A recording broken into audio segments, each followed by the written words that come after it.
Metro Council representative for District 12 out in Hermitage. Thank you for joining the Metro Council COVID-19 Response Committee today. It's our first meeting, so it's going to feel a little bit more organizational than hopefully some of the meetings upcoming. And I did speak with Director Cooper, even though we're not going to be discussing legislation. He did recommend that we go ahead for safety's sake and me make the motion that pursuant to Governor Lee's executive order number 71 regarding electronic meetings, I make a motion that this special committee meeting agenda constitutes essential business of the metropolitan government and that meeting electronically is necessary to protect the health, safety, and welfare of Tennesseans in light of the COVID-19 outbreak. Do I have a second? Seconded. Thank you very much. It has been seconded. We do not have to take roll. I do know that, of course, myself, Aaron Evans is here, Councilman Freddie O'Connell from District 19, Councilman Brandon Taylor from District 21, Councilman Russ Pulley will be delayed. We anticipate we'll see him in about 10 minutes or so, and Councilwoman Courtney Johnston from District 26 are all here as well. I did publish an agenda late, and so I will, Dontre, be interested in sharing my screen at some point with the agenda, so that way folks that were not on the committee will have an opportunity to see what we're going to cover today. And so it's not necessarily immediately, oh, now I see it, now I'm the presenter, I can share away. All right, so let me go ahead and start sharing my screen so that way everybody can see the agenda. We will have a guest speaker today for part of our conversation. Ms. Mary Jo Wiggins from Finance is going to be speaking with us in a few minutes. And so we'll go ahead though, and I'll just showcase a little bit of a few of the things that we're going to be talking about today to give you all an overview. So basically we're going to start off with really taking a look at Metro's COVID-19 response. And one of the things that I did in anticipation of our first meeting is I did go to the administration and asked if there was any kind of formative, summative information about Metro's COVID-19 response from day one up until now. There is not that information. So because I did not want to run the risk of making assumptions or, seeking information on a Safe Nashville website and not having the comprehensive picture, instead I just picked a couple of items for us to list on this section. I also wanted to spend some time, since Councilwoman Johnston is a committee member, to have her share some information about the CARES Act and that disbursement process from last year, since as we reflect on kind of the legislation that was passed last year, that was, some of the most substantive work that occurred related to the council body, and Mary Jo Wiggins is here to participate in that conversation. In addition, I did want to spend some time with each of the committee members to hear from them about their respective positions in the council, in addition to their personal interests related to either district concerns that they've heard or other areas of involvement that I think would be important for everybody to hear from, because even though we work together, we don't necessarily know what's happening in each of our districts and the questions and feedback that we're receiving from constituents. And so we'll hear from everybody about their areas of interest.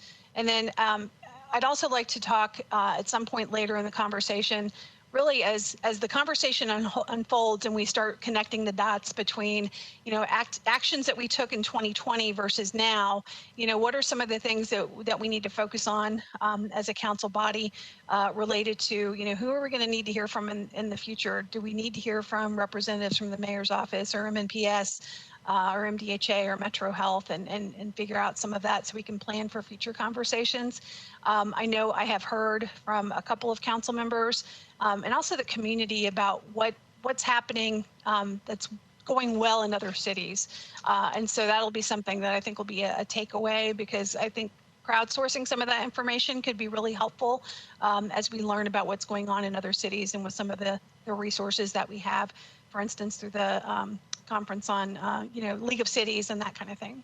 We'll talk a little bit more about our meeting schedule and cadence and how frequently we're going to get together, and then any action items. I'll also be taking some notes as we go through our conversation today to share back out with everybody. One thing I did not put on this agenda, which I fully intended to, because I know Councilman O'Connell's been approached, I have been approached about what level of community involvement will be a part of this conversation. So it's not an agenda item, but I think it's something that I should add to this conversation since I didn't formally list it on here. Is there anybody that's part of the committee that has anything else that you feel is really critical that we include in our conversation today? All right, I am not hearing from anybody. And so I will go ahead then and just kind of circle back to the top here as far as some of the COVID-19 response that we have seen in 2020. And, you'll hear a little bit more from Councilman O'Connell, who helped spearhead the creation of this committee a little bit later today. But one of the things I did is I went back and looked at some of the information, that we had as a body via email, looked on a Safe Nashville's website, and then just kind of reflected on some of the information that had been published about Metro's COVID response. And one of the things that we had done as a city, or the administration had done in conjunction with Metro Public Health, was focused on issuing public orders last year. And so we had 52 public orders. That was including amended orders that had been disseminated through public health. The city also developed a safenashville.gov dashboard and the corresponding components related to that. And of course, the city delivered information via press conference that started off initially at the beginning of the pandemic that was daily, transitioned to the Thursday press conferences that we're all familiar with. There was also a group of citizens, small business owners, as well as Councilman Glover, who worked with Vice Mayor Schulman to create the Small Business Task Force. I did take a look at that website, and there's a lot of great resources on there.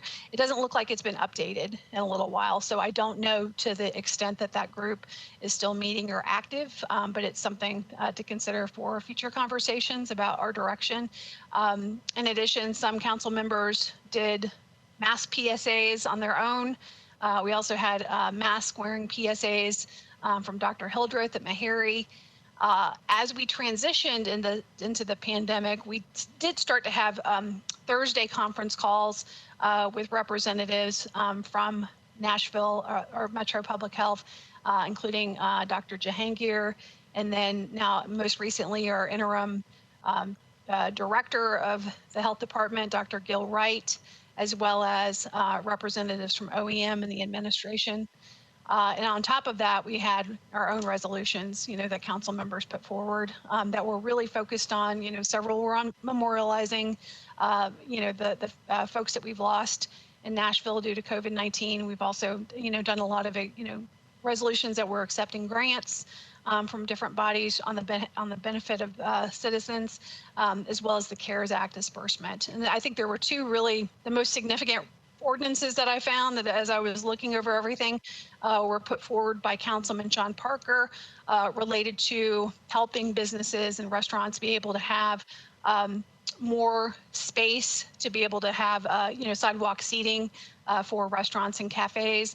And then Councilman Syracuse's legislation on creating the new type of permit for curbside delivery related to beer sales. So anyway, with that, I will stop talking so fast. I recognize I'm speaking a little quickly. And I would like to transition over to Councilwoman Johnston to kind of set the stage around the CARES Act disbursement and her involvement, and then also, of course, have her introduce Mary Jo Wiggins to the group. And with that, if Councilwoman Johnston's ready, I will turn it over to her. Thank you, Chair. I actually just emailed you the latest framework around those expenditures, so if you wanted to share that as I'm talking. But I will start. Yeah, you've got some time. Okay, because I'll talk a little bit. Yeah. So when we convened, there were already some allocations that happened. We had $121.1 million, which sounds like a ton of money, but compared to the need was very, very small. And so what we were tasked with was let's assess the need, let's assess the most urgent need, and then sort of prioritize going past that. So because we knew that we weren't going to be able to reach every need or just every single need. And so we just try to do the best that we possibly could from that perspective. And so a lot of it is the Metro's response, whether it's PPE for employees, the testing centers, all of that. So I hope you can sort of see that. So I like that that's first. So the city's emergency response fund, our expenditure initially was, ended up being $48.8 million.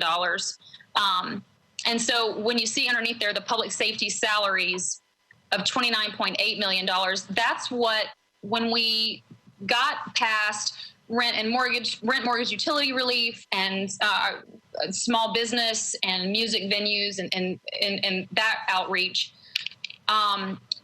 we obviously had need. We had a lot of uncertainty around how much longer we're going to be dealing with the pandemic, what our needs going past December 30th of 2020 would be, and how we would pay for that, how we would continue to support rent, mortgage, utility relief, how we would continue to support small businesses. And so like a lot of other municipalities around the country, we chose to apply that amount to public safety salaries, which is an approved amount. So a lot of the challenge that we had was not only assessing needs and prioritizing those needs, but also to, I'm sorry, I just totally lost my train of thought. My nephew walked right behind me. But also to follow the guidelines and requirements, which were pretty stringent in that on how, who we could spend the money, or who receive the money, why they could receive the money, and when they needed to receive the money by. So it was actually pretty challenging and a little bit of a chess match in order to try to utilize those funds as much as possible. So can you pop that back up on the screen? Because I'm actually dependent on that for me to continue to talk, Aaron. Sorry.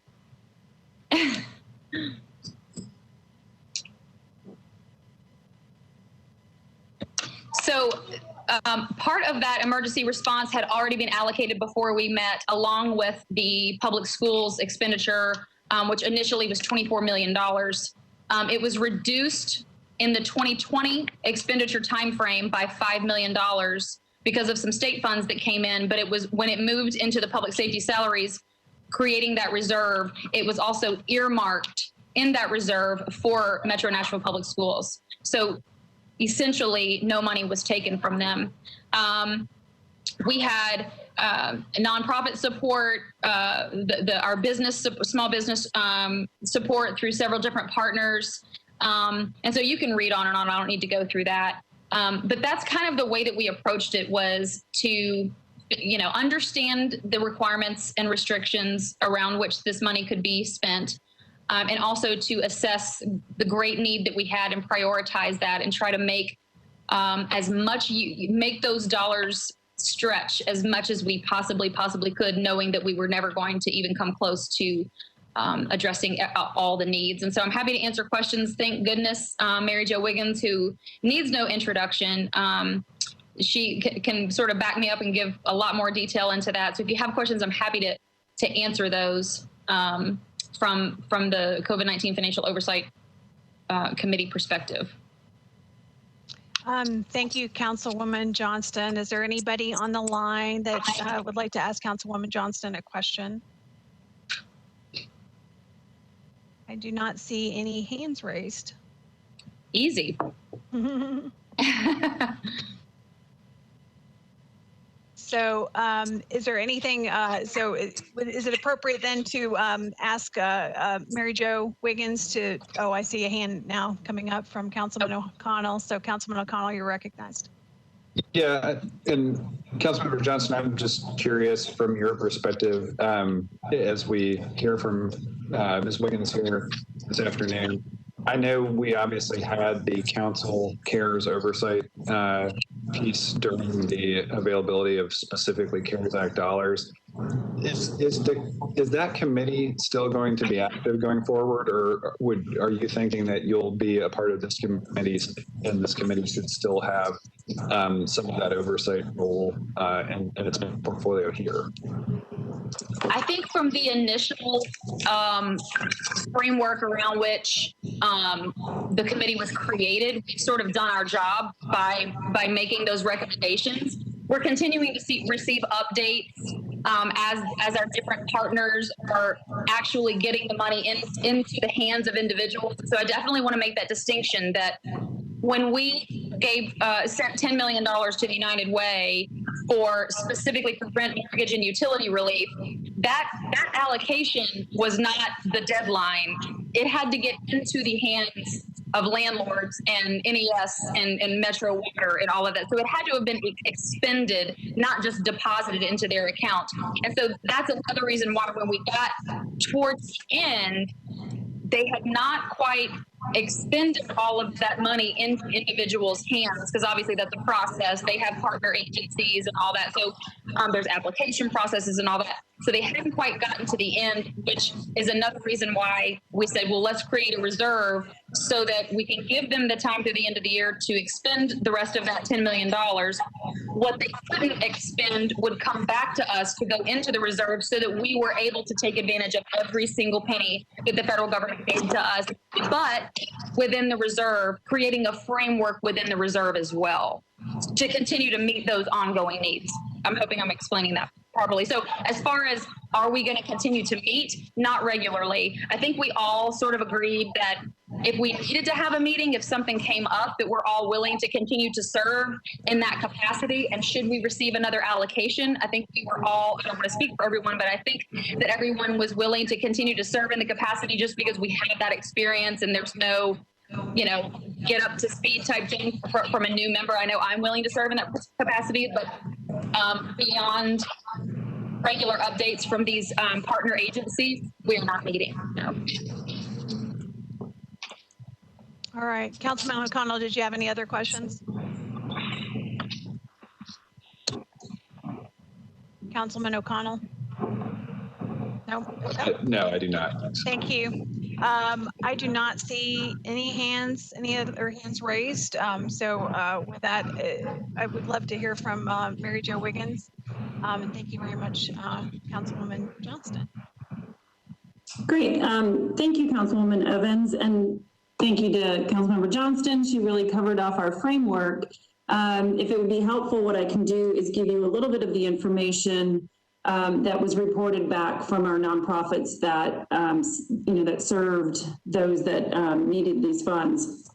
So just a little bit of a recap. You saw that framework worksheet. What that really turned out to be is about $9.2 million that went to small businesses, live music venues, arts organizations, and our farmers market vendors.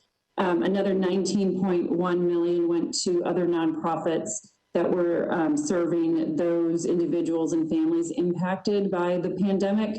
The largest pot of that money was the $13.8 million for rent, mortgage, and utilities.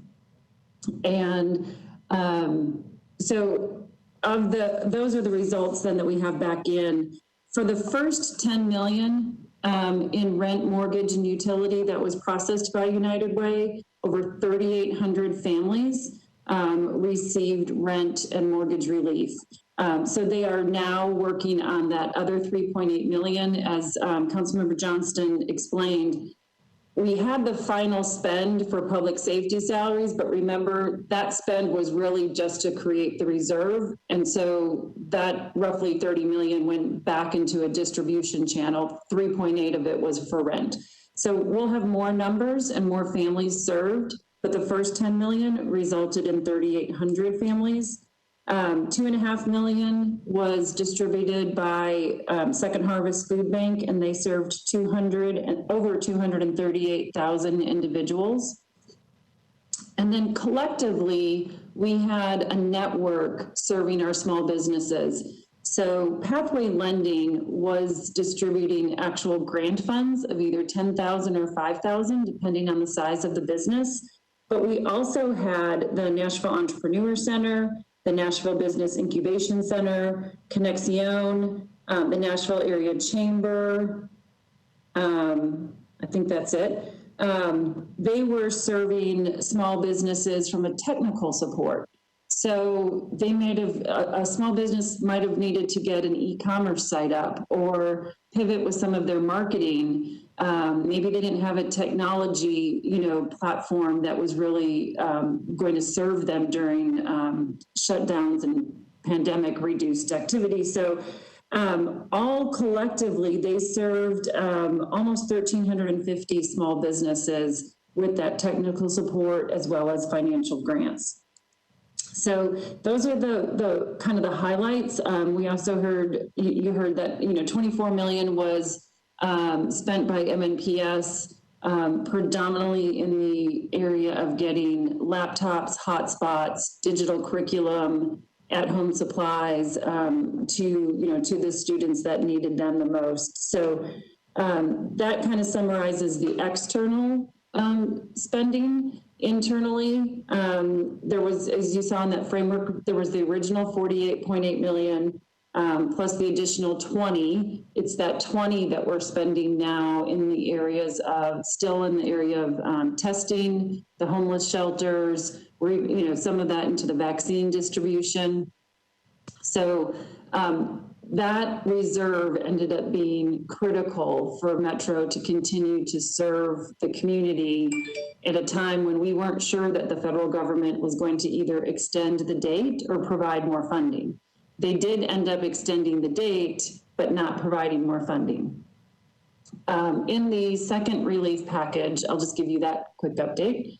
In the second relief package, we are hoping that through the state, we will receive funding for the vaccine distribution. That channel hasn't been open yet. We expect it to be part of that funding. And then we did receive, the only direct piece that's coming to Metro thus far is an additional emergency rent assistance. So, we have the original CARES Act and we have this second package. I think this committee is probably interested in both as the, COVID pandemic is ongoing. So I wanted to make sure that you were aware, earlier this week, we did receive a deposit of almost $21 million, $20,888,000 for emergency rental assistance. So that is going, and those funds are good through the end of this calendar year. We have to spend 65% of that by September 30th in order to continue accessing the funds. But MAC is the primary distributor there. They will administer those funds, and that certainly, and they're focused on applicants must be at 80% or lower of the median income for Nashville, Davidson County, with a primary focus on those who are in that 30 to 50% range of the median income. So there's a whole lot more rental and utility assistance coming soon. This is Erin. I have a question, I guess, based on that, and then I see Councilman O'Connell's hand, so we'll recognize him next. On the assistance that will be delivered through Metro Action Commission, will there be restrictions around that assistance for folks that may have been helped as a result of the last round of funding, or will people who have already been helped at one time be able to apply again? Sure. Yes. So in all cases, whether it was in the first CARES Act or this second set of funding, there's no duplication. So let's say somebody received 2 months of funding and that got them through this last summer, but now, income hasn't, come back and they're struggling again. We couldn't provide the same 2 months back for, June and July, for example. But assuming you're not duplicating the services, that they would still be eligible. So it's really about non-duplication more than, that's the most important piece. Okay, thank you. And then one other question, because you triggered something else that I just thought of. So I know early on, I think with the relief that was available for people, with rent and mortgage assistance, there was some side conversations I know I had with some of my colleagues about the number of evictions that have been filed in Davidson County and how to best communicate that information to people that maybe it's been filed, but because of the moratorium, it hasn't been executed yet. And so is there a plan, or there probably was a plan that was developed and I just didn't know about how to communicate that information to people that are on that, roster?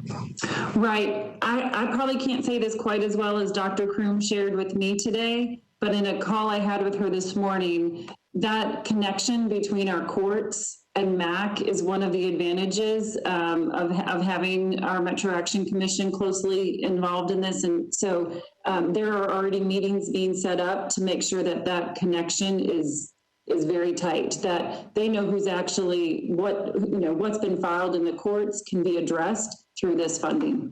Very good. Thank you very much. And Councilman O'Connell, you're recognized. Thank you, Madam Chair. And so I guess following on your overall kind of description with the reserve, what happens, knowing now that the kind of latest round of congressional sort of COVID relief does not include funding specific to local actions, what happens when we reach this, right? What happens as a next step? What are funding strategies for Sorry, I want to make sure I heard you cut out a little bit. You said, what if we run out of these funds? What is the next strategy? If there's no more congressional support, what kind of step for funding strategy for COVID specific needs? I can't say that I have an answer for you today. It is something that we are monitoring as far as how long do we need to keep assessment centers? How long do we need to have the shelters? One other, I think, bright spot is there seems to be some relief coming perhaps from FEMA.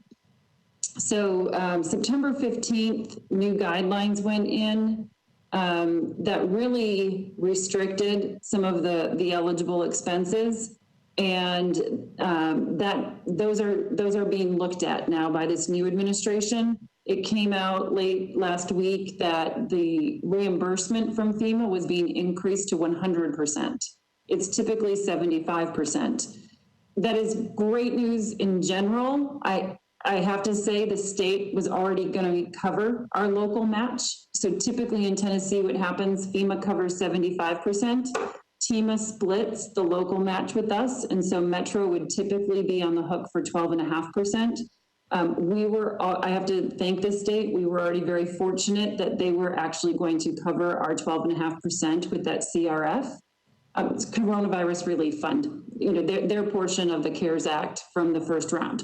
So the increase by FEMA doesn't change what we were already going to get. It does mean the state has their CRF is now available, that they were going to cover all of the counties. But with that 100% also came some acknowledgement that there may be some flexibility coming in the FEMA filings. That's the good news for us. So again, we do have this reserve that we've estimated to get us through June 30th, but we will continue to aggressively file for FEMA reimbursement. So we may have an estimate of an expense in the shelters right now that's part of that reserve, but just because we have it covered in the reserve, we will still be looking for every opportunity to file with FEMA. We actually have consultants that go through all of our expenditures, pull them, and make FEMA claims. And they do that regardless of whether we have it in the reserve. So what we hope we can do is extend that reserve, maybe not even spend it all, bring that back to the council. As you may recall, that last piece of legislation in our meeting in December, we could look at emergency infrastructure and some of that replenishment or some of the additional community needs if the expenses aren't incurred by Metro. So we're glad we were able to have that reserve. We are not counting on that. We are going to push on FEMA. Okay, thanks. That's helpful. All right. I do not see any other hands raised. I think one question that came to mind as you were finishing speaking is that's a lot of really good information. I'm so glad you were able to be on the call today, and thank you for being here. Is there, would it be appropriate at this point for if there's something via email that we can get that shares some of the, I would say, successes of the CARES Act funding in terms of like the number of families that were helped and second harvest distribution and that kind of thing? I do. I have that that summary, and I will send it your way. And that is one thing that will still be updated. In fact, I actually got an email today from Pathway Lending. They've already distributed another 460,000 of the 1 million to, I think they said 71 businesses. So I need to update this sheet. Let me give you this sheet. This was as of December 30th. And then, each, month I'll have another update as United Way continues to distribute that final 3.8 million and as Pathway continues to distribute that 1 million. So okay. I'll give you updates, but I'll give you the December 30th numbers. I can send that. And thank you very much. And Councilwoman Johnston, you're recognized. Thanks. I was just going to say, do we have any sort of, from our partners, whether it's Pathway or United Way or any of those, this question is for Mary Jo, of any sort of timeline that they think all of these funds will be expended, and so that original 121.1 million will have been expended in its entirety? Do we know, is that next month? Is it April? Do we have any idea? So this is just a minor point of clarification, but it's one I'm going to make sure we kind of recall. We actually spent all 121.1 million because we spent it by December 30th, and we spent it on public safety salaries. So that's just important because all of our U.S. Treasury reporting is going to show those funds spent. But I know what you're really asking is there's a approximately 30 million. And the new external spending on that was the 1 million for Pathway Lending. And as of today, they're almost halfway through it. So I think it would be fair to say, probably by the end of February, I'm going to guess that additional 1 million will be fully spent. For United Way, that funding is going out this week, that 3.8 million. I know when they had the network partners that have been distributing those funds, when they applied for that 3.8 million, they had $6 million in requests. I think that the pipeline is full, that those who are waiting to get funding from the nonprofits, that when they ran out at the end of December and they're now going to get these funds, I have a feeling that pipeline will deplete those. So it's really just a matter of how fast you can process, and time is of the essence. So I don't think we're going to be looking at, I would probably guess by the end of February, both of those amounts are fully expended. If the rent goes into March, that would be great, but I think the need is already there. And just a point too, we do have MAC distributing rent assistance through the CDBG funds. There's community development block grants that were received from HUD. So there's another pot of funds that are being distributed currently for rent relief. But everybody is just moving through cases as fast as they can because the need is there. Thank you very much. Councilman O'Connell, did you have another question, or was this an old hand? That was old, sorry. It's okay. I'll recognize Councilwoman Angie Henderson. Thank you, Madam Chair. Ms. Wiggins, could you clarify the 29.8 million in public safety salaries and how that intersects with hazard pay, and is that time for folks at testing? Just what all does that encompass, the public safety salaries, please? Sure. And it's a great question because it's a little bit complicated. Within the guidance, and a lot of the guidance wasn't real black and white, but one of the pieces of guidance that started to surface by about mid-September was that eligible expenses included public safety and public health department salaries. And one of the things that they said specifically in the guidance is that for administrative convenience, rather than having to determine what percentage those employees were working in direct COVID response, you could use their entire salary. That was the clarification that started to happen throughout the process. And once we knew that that was an eligible expense, that became a really important strategic tool that we didn't have to have specific calculation on every one of our, police officers, or if we had decided to use public health department salaries, that we could simply show that, and we do, and our officers fill out time cards of their current activity every day, that we could show those officers were at some point responding to our COVID response, and therefore we could charge their entire salary. So we will be showing as proof in our report to the OIG, to U.S. Treasury Audit, the Office of Inspector General, we will show them the payroll that we pay for our police officers. And we will, segment enough of that to equal the 29.8 million. So that is the support that we will use for that expenditure. But the intention was not to save those funds out of Metro's budget.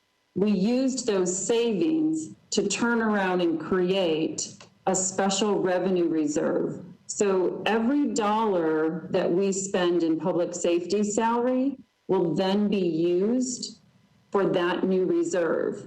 And at the December 15th meeting is when the council actually put the framework in. So that reserve was not just unknown, for whatever came up. It was specifically identified that $20 million would continue to be used for the city's response. $5 million was going back to MNPS to get back to that total 24 million.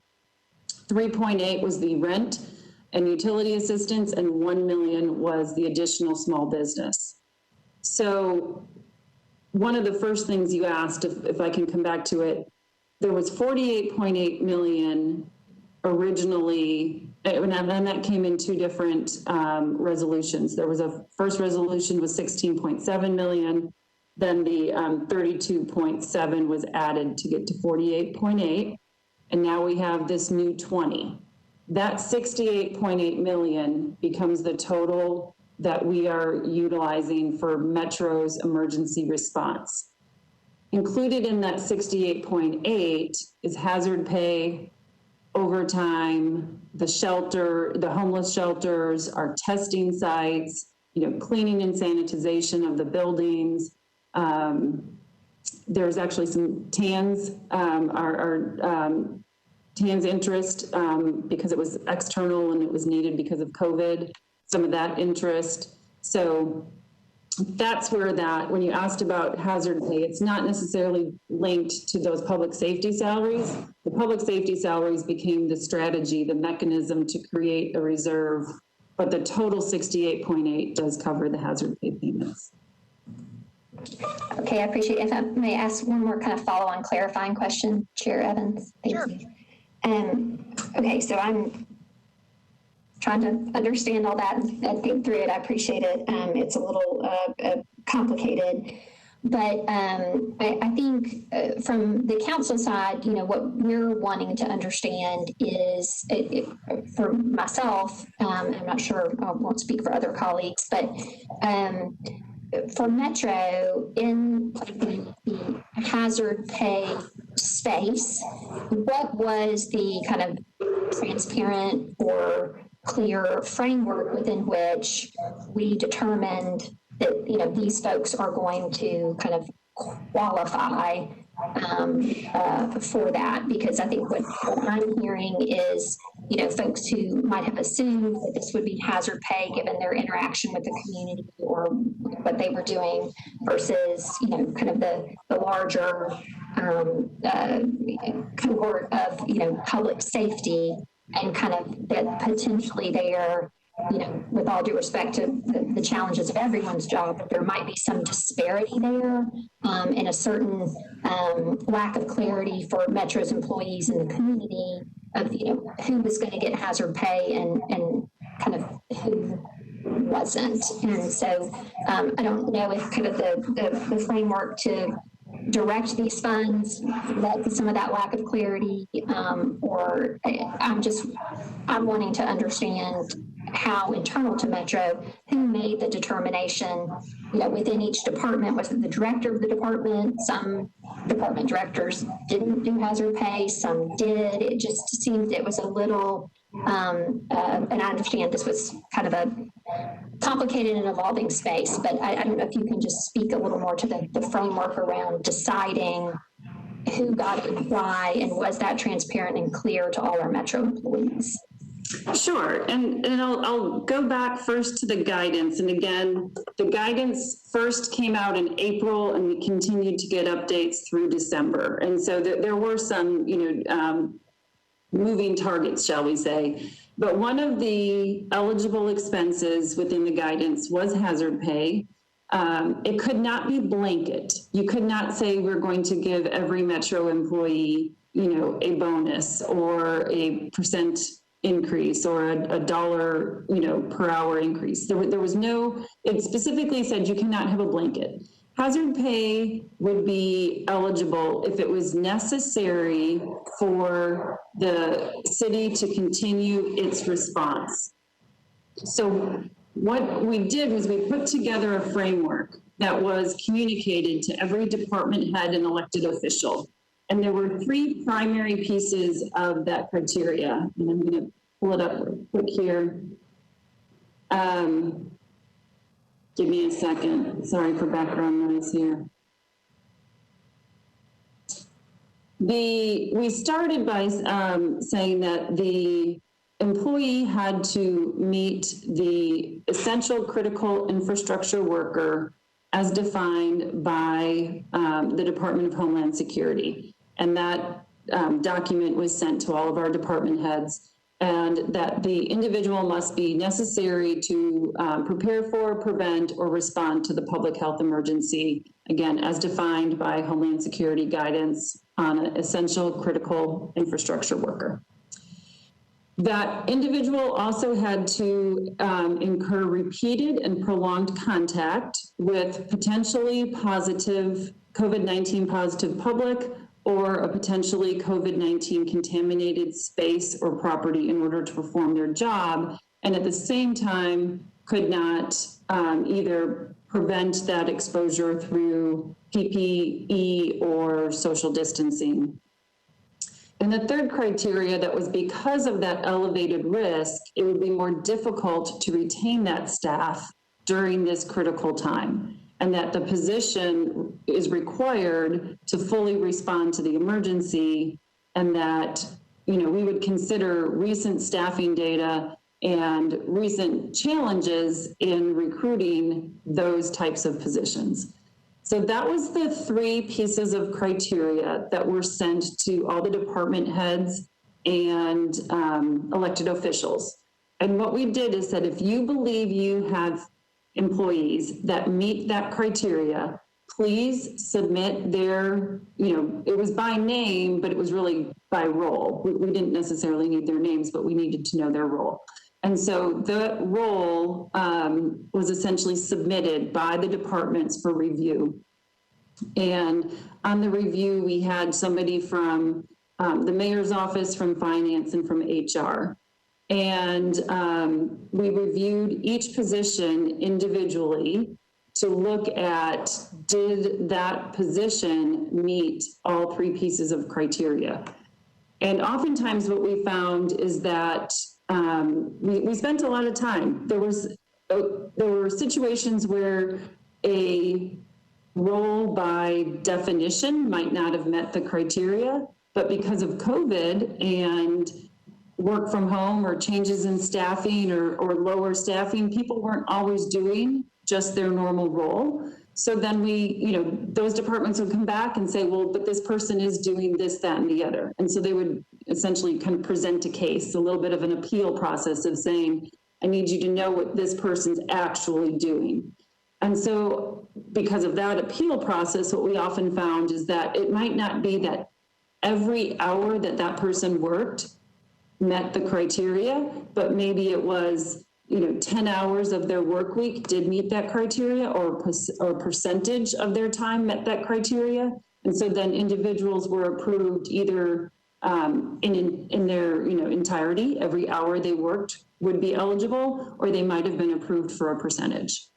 And so then that communication went back to the department to say, here is your approved list of individuals and at this percentage or at this many hours. Councilwoman Henderson, does that take care of your question? It does, Chair. I just wanted to kind of understand some background information. I imagine colleagues on that matter in particular may have some additional questions in a further meeting, but I just wanted, and I appreciate Ms. Wiggins kind of outlining that just by way of background and understanding for this committee and the council. Thank you. Yeah, thank you for that. With that, I don't see any other hands raised, and any other questions about CARES Act funding. Be happy to take those via email and make sure that they get them answered with Ms. Wiggins. And I really do appreciate you being here today, especially on short notice. So thank you so much for joining us. All right. Thank you. And now we're going to transition to some of that earlier conversation that I had about really committee member review, because there are 5 of us on the committee, and we're all coming from a different focus kind of in our districts, our respective districts, and really a different thought around where we're going to head with this group in terms of setting maybe a more concrete legislative agenda. And so I'd really like to start with Councilman O'Connell, as he was the one that was advocating with Vice Mayor Schulman about starting this committee, if he could share some of his thoughts and why he felt like this committee was important and what he hopes for us to gain out of being here. Sure. Thank you, Councilmember Evans. Thank you, Madam Chair. So this is really great, and I appreciate that one thing that you've included in the agenda is sort of an abbreviated rundown of Metro activity to date. Just again, as a part of that rundown, how Metro Council's involvement in the local response to COVID-19 originated was basically we were instructed to all 40 members send emails to our office director and legal counsel, who would then get responses from the mayor's office. This certainly limited activity. I do appreciate, obviously, that there was a priority in the early days of making extremely crucial decisions about the very first round of public health orders and trying to see if there was a pathway to containing the virus and controlling spread early. But as it became clear this was going to become a prolonged issue, we moved to this series of weekly calls with the COVID-19 task force. I think I would break it down into kind of 4 basic things that I think are important for us to consider. One is accountability, which we've been doing some of on this call today. As we start this committee in 2021, I honestly don't know who the members of the COVID-19 task force are for Metro, right? I mean, I know obviously Dr. Jahengar is chair. I believe Dr. Hildreth is on it. We have moved to an interim health director. I never knew really, though, if it was more than those 3 people. I think it's important to just start to make sure we understand, kind of the framework in which we're making important public health decisions. So that's one piece. I think related to that is coordinating. One of the refrains that we have heard from the outset and continuing through recent iterations of that council call is, well, that's really a question for X. I think that can't be a satisfactory answer. I think that part of the challenge here is going to be making sure that X, Y, or Z, and that this is really a question for those parties involved directly in the conversation. So I want to make sure that we have the right people at the table, and I appreciate your solicitation for folks that need to be in the room. Another key piece of this for me has been, you've got some of the actions that council took, but even as the COVID-19 task force was going on, we very rarely, but I think was a generally successful process with the CARES Act Oversight Committee, which would be immersed in, the information of the CARES Act funding flow, and then come back to council with recommendations for funding actions to take. Even if there might be disagreement on the floor about those specific actions or things that maybe should have been balanced in priority, I think that was an overall very successful model. We never had anything else like that, though, for general policies that council pursue. So I think there's this approach to legislative action.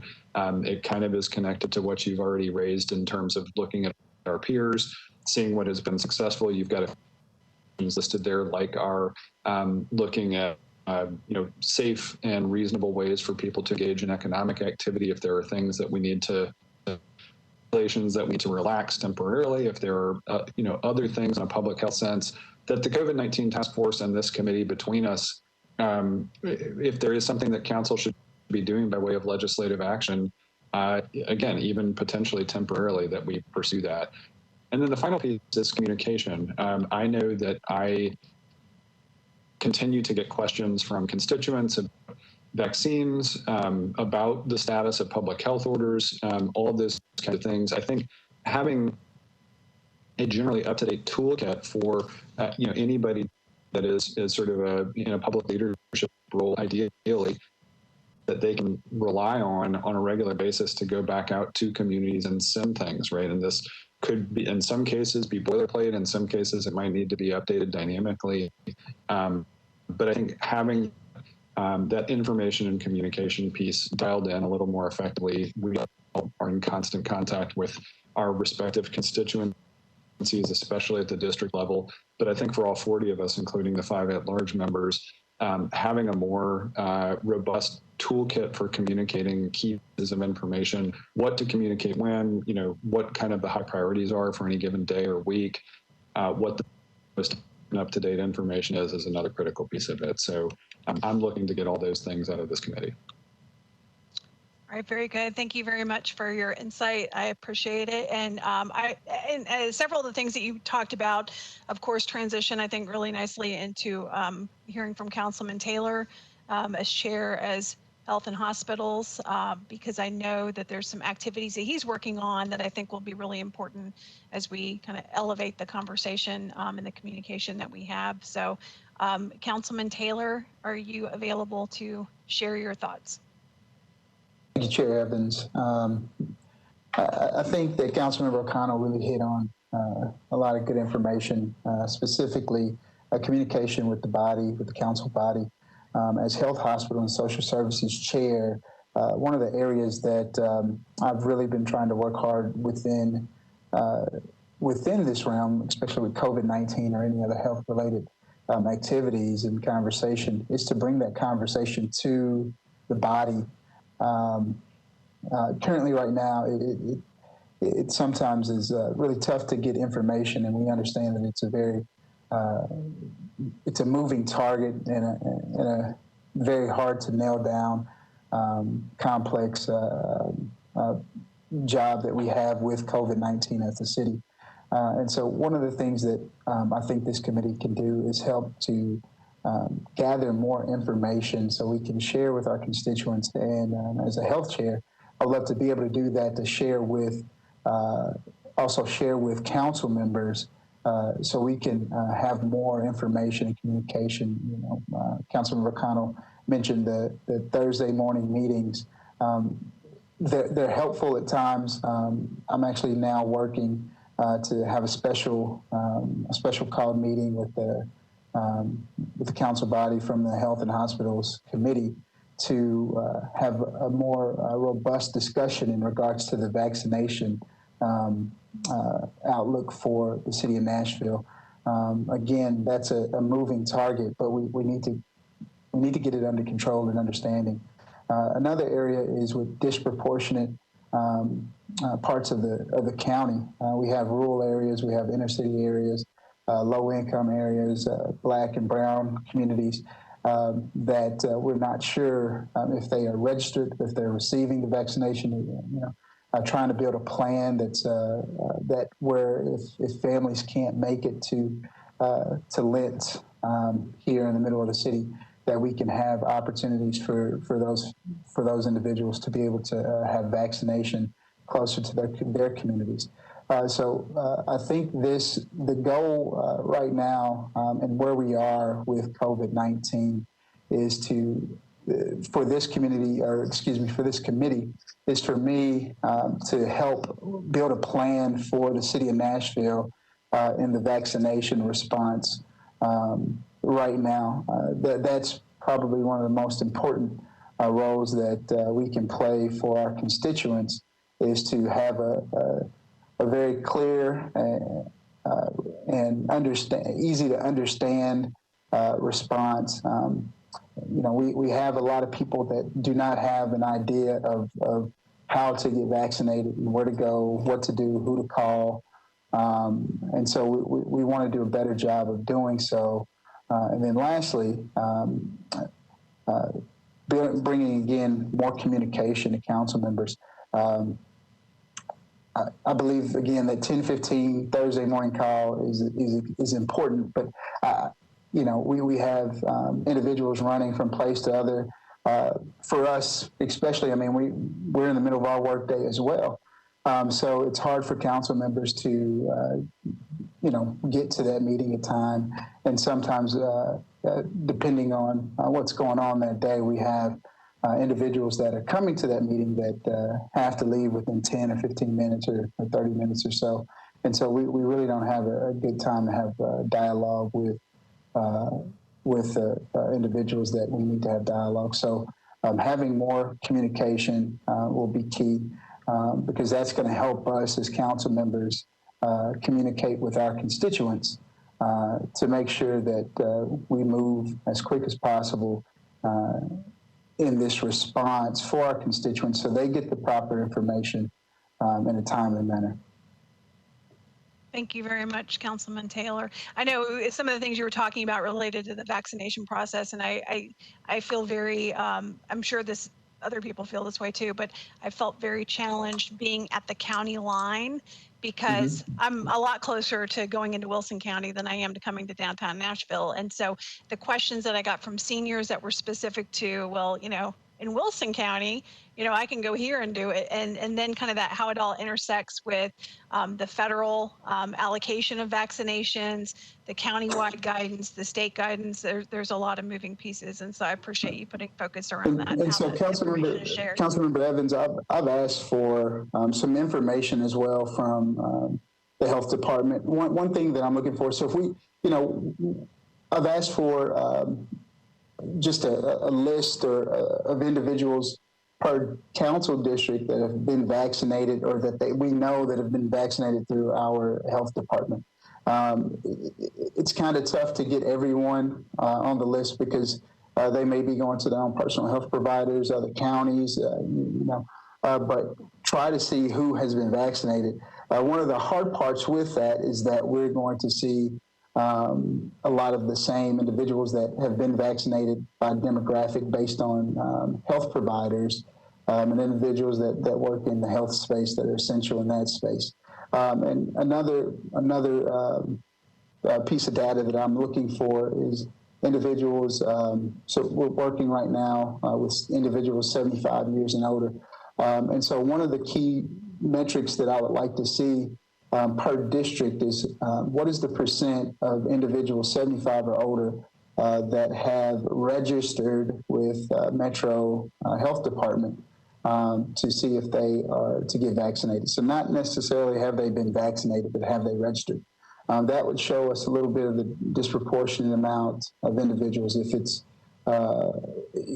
there's a higher percentage in some parts of the county and a lower percentage in other parts of the county, how can we then mobilize our resources to help register those individuals in other parts of the county that may not be finding it easy to register or may not know about the registration process?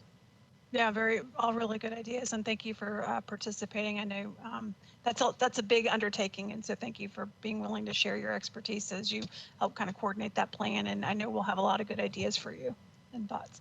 And I see a couple folks' hands raised. I'm going to come back to you just because in the interest of time, I'd like to kind of move this section on a little bit, but I will come back to you after we get through hearing from next Councilman Russ Pulley.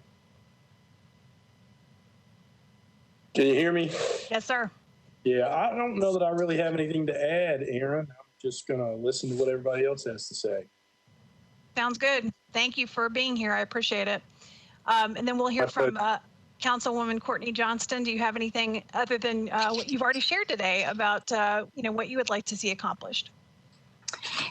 Yeah, just briefly, because we already are past 5 o'clock. But one of the things that worked so well about the COVID-19 Financial Oversight Committee was that we were tasked with a very specific thing, right? It was allocation of dollars. And so we were able to sort of hone in and focus. We had law people that were able to help us with guidelines. We had financial people to help us with guidelines. We had all these different people that could tell us about needs, to tell us about, an equitable response. We had a lot of, and it all sort of came together where we could say, take all that information in, and as a committee, come up with a recommendation to bring to the council so that we didn't have a 40-person meeting you know what I mean? And so we could really take that deep dive in. And so, and I appreciate the trust that everyone had in all 9 of us.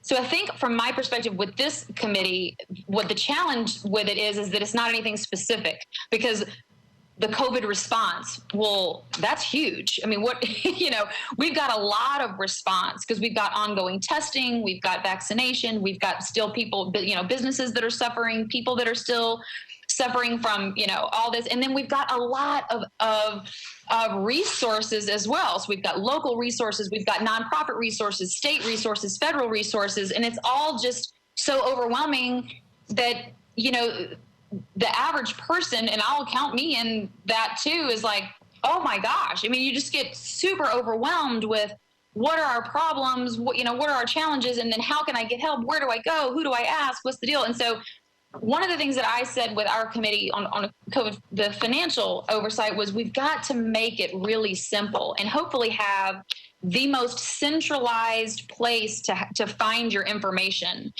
If you've got 50 different agencies and 50 different websites and 50 different telephone numbers and all that, I mean, that right there is a full-time job to try to find help for one specific thing. And so we can't allow it to be so hard. And I know that, we're in charge of Metro, but we're also, in my mind, and maybe I'm wrong, but, we are our constituents' first line of communication for whatever it is. And so that's why we're getting questions about, vaccines. Do we have anything to do with the distribution of vaccines as council members? No. I get questions about unemployment. I get questions about, all kinds of things. And so I think it's really important for us to sort of be the melting pot of all of the information and try to come up with the best way to not only communicate to the body, but then to also be able to communicate it in a very simplified, hopefully, and centralized way to our constituents, because what's the purpose of having a resource when you have no idea where it is or how to access it? And so that sort of, to me, is what I'm hoping that this committee will be, is just that, getting all of the information from all of the different sources, the different departments, different organizations, state level, federal level, whatever, in order to say, this is our response because we are that front line, to our constituents. So it's large. That's why I told you I do not envy your position as being chair of this, and to try to steer all of this. But that's sort of how I see our committee being, is not only a resource to the rest of the body, but then hopefully for the rest of the body and ourselves as well, to be able to communicate in the best way, to the constituents on, where to go, what number one, what's going on, and what can you do? Here's what's available if you need this help. So good luck to all of us.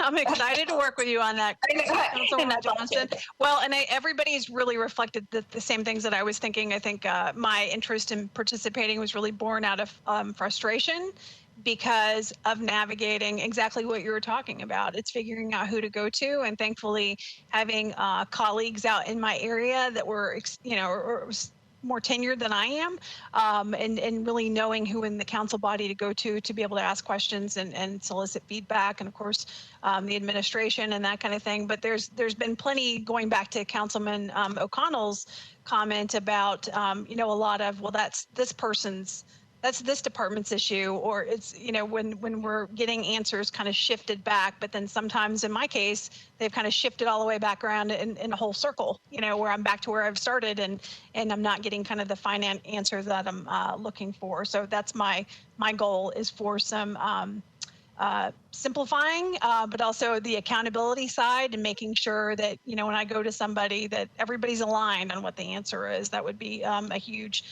help as well. So I think it'll all reveal itself as we go through this process. So thank you for participating.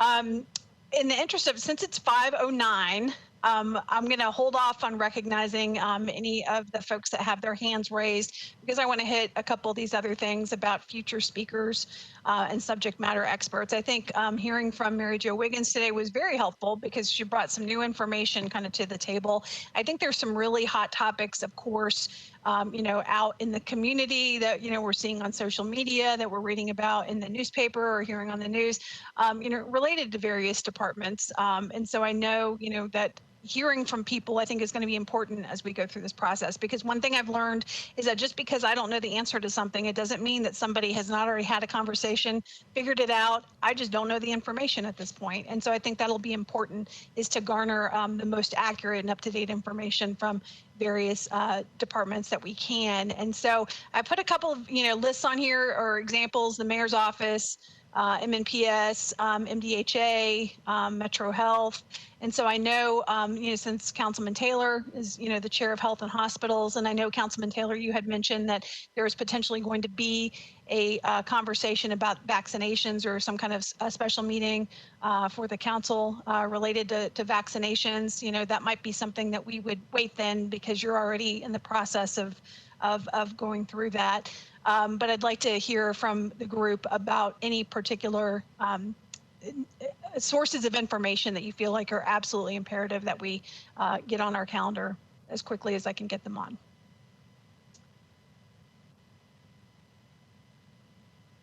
I will see if anybody has.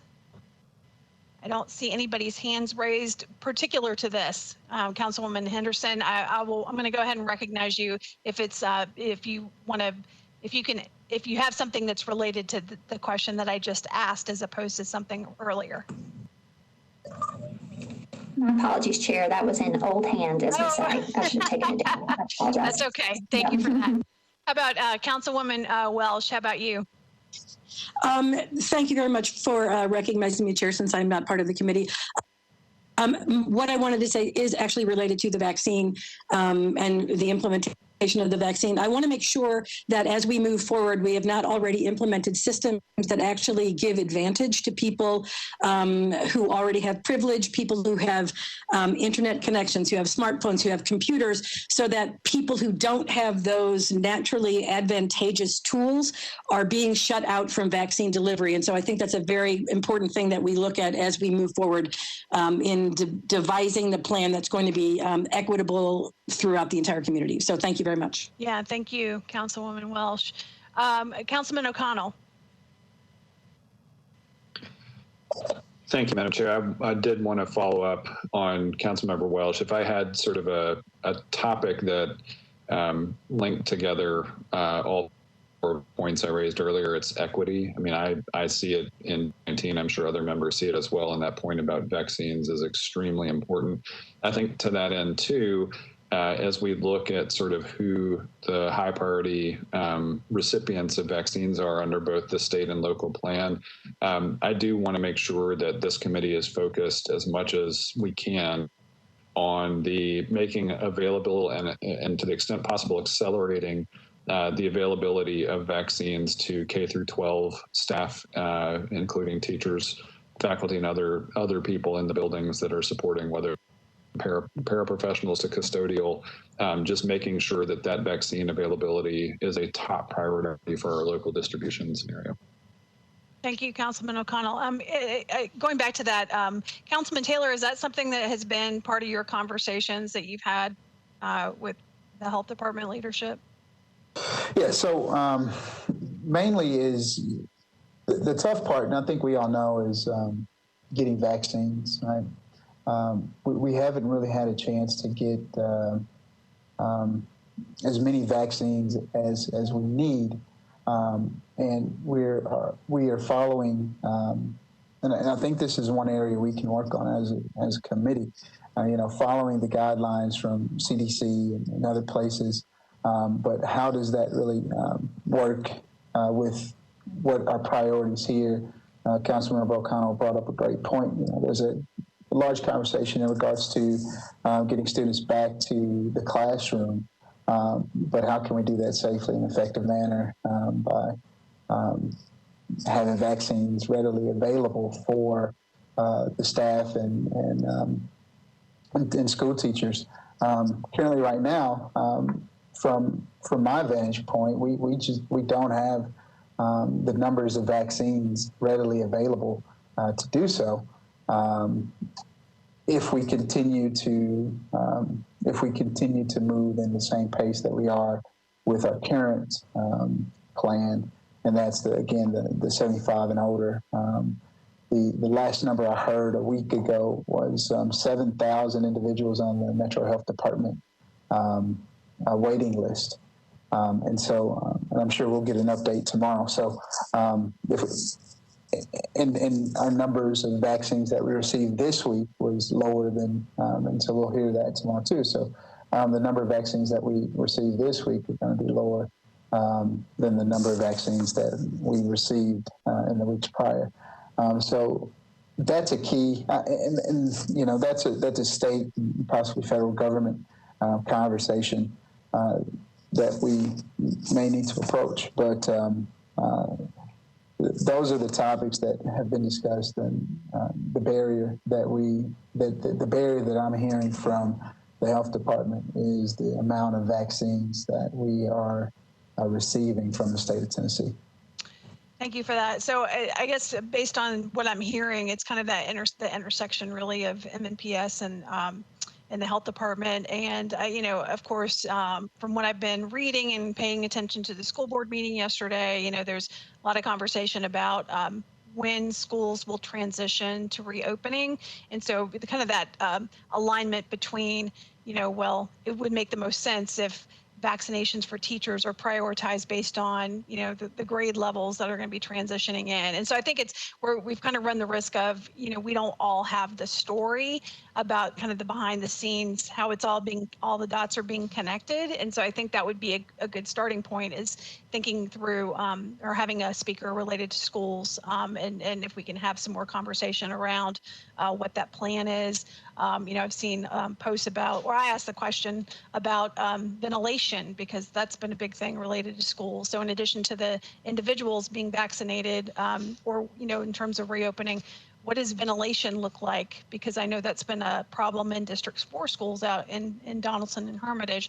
And so anyway, I'm rambling, but I think that would be a good kind of next step as far as a future speaker. And then some of the other ones I think I'll kind of winnow down with you all offline. So in terms of other cities, one of the things that Councilman O'Connell was asked, I was asked, probably some of the other folks on the call were asked about what level of community involvement we're going to have in this committee. And because it's so specific to a council response, I think it's not really appropriate to have citizen participation directly, but I think I'm interested in ideas. And so that's something that we can take offline if anyone has ideas. I send out a newsletter every week, and I do have residents that will actively respond, to the questions that I pose in my newsletter. But there's probably a lot of folks that would, want to give us some crowdsourcing ideas about how we can think through, in terms of what they've seen work in other places or what they wish, would happen. And so we need to put some kind of framework around if we want to hear from people periodically on these calls or, via email or whatever. And so we'll kind of take that moving forward as well. I scheduled this meeting very quickly because I thought it'd be very organizationally focused, and I wanted to get a sense for, in terms of a meeting schedule, what cadence of meetings would we like to have? Is this one that we need to meet every week? Could we maybe have a 2-week kind of interim period for organizational purposes and reconvene in 2 weeks? And so I wanted to hear from the members what they think about regular meetings and what that should look like.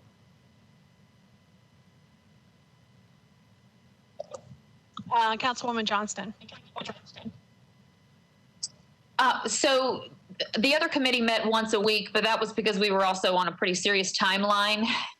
And so there was a lot of urgency, and not that this isn't urgent, but I think we're all crazy busy.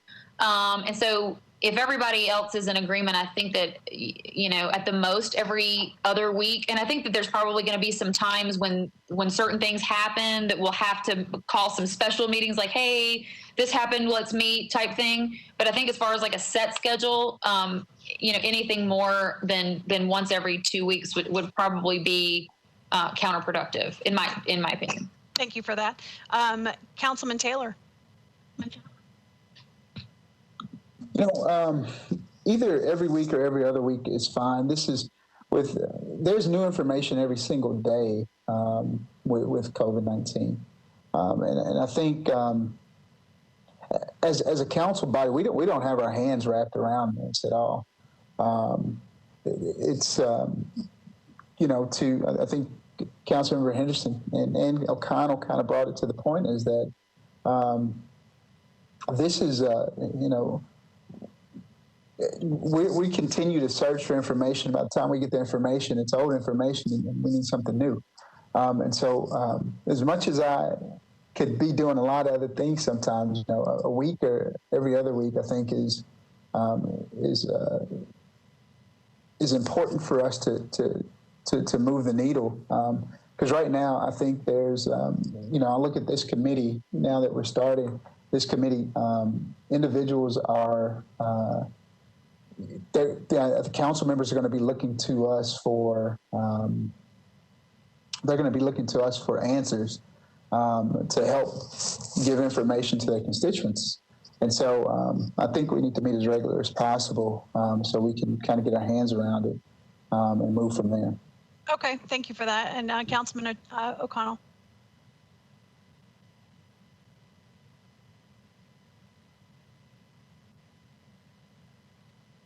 Councilman O'Connell, you're recognized. All right. Sorry, unmute button got a little slow there. I think I'm in favor of a no more than a bi-weekly cadence. I don't want this to be overwhelming, but to your point, I think we do need, like, as we get up and running, maybe through first quarter of this year, it will be important to make sure we have our information good enough that we are, to Councilmember Taylor's point, not falling too far behind, but also that, to Councilmember Johnson's point, that we're not overwhelming ourselves. So I think a biweekly is probably appropriate, and then we can reevaluate it once we get out to March or something and see where the overall need is and kind of how our response is going, and if this committee needs to change anything. Okay. That sounds great. So it sounds like the overall consensus is biweekly, and so I will get that set up with Rosie and ITS and follow up with you. This day and time is good for me, but if there's anybody on the committee that feels like a different time or day of the week would be better or easier or whatever from an attendance perspective, feel free to let me know, and I'll take that into consideration as we move forward too. I did take down a couple of action items that with Mary Jo Wiggins is going to send us some follow-up information crowdsourcing some information or really kind of honing in on, how we want to hear from residents and what we want to hear from them about, in particular around, other cities and other things that people are reading. I find that to be very helpful to get articles emailed to me that I can look at and reflect on in terms of being creative and thinking of some new ideas that maybe we could potentially apply here. And so I would personally be eager to hear from people about those kinds of things that we can share and also draw from. And then any research that anyone would like to do specific to some other cities. And so we can look into that. I'll also take a look at with MNPS, and Metro Health, between the two, kind of, how we can really look at the idea of what's the plan around teachers. And I know a lot of teachers are eager to get vaccinated and want to understand how their health is going to be prioritized when it comes to schools being phased back in. And so I can follow up on that as well. And then I guess I kind of envision, I tend to think of the vision of we'll have eventually, kind of some categories of things to Councilwoman Johnston's point in terms of simplifying, that we'll really start to focus on across all of these different concepts where we think we can make a difference going forward. So with that, I will take any other questions. Councilwoman Johnston, is that a new hand or an old hand? Okay. All right. Unless there is any objection, I will go ahead and we can call this meeting adjourned. And thank you for being here.